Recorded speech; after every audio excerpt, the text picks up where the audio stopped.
Welcome to our latest Take 2. Our latest topic recaps an incident where a contractor employee was burned by a combustible dust explosion. According to the Occupational Safety and Health Administration, a worker for a grain elevator building contractor was treated for burns to the arms, face, head, and neck after a grain dust explosion. Before the explosion, the contractor was removing existing grain handling equipment in preparation for the installation of new, higher-capacity equipment. The equipment was located on top of a concrete silo. Prior to the incident, the employee was working to help remove equipment related to a bucket elevator and distributor. The employee was operating a manual chain hoist to lower portions of the equipment, while a coworker was cutting 4 thread bolts that held the equipment together with an oxyacetylene torch. When the second bolt was cut, combustible grain dust ignited, creating an explosion and flash fire, causing the employee to fall.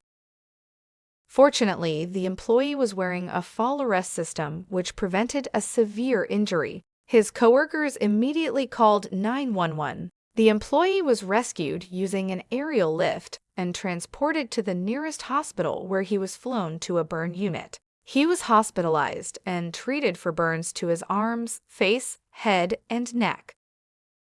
The contractor was cited by OSHA for failure to instruct each employee in the recognition and avoidance of unsafe conditions and the regulations applicable to the environment to control or eliminate any hazards or exposure to injury or illness, welding and cutting in the presence of heavy combustible dust concentration, and failure to purge tanks, pipes, or other equipment with combustible dust and eliminate the hazard prior to demolition activities.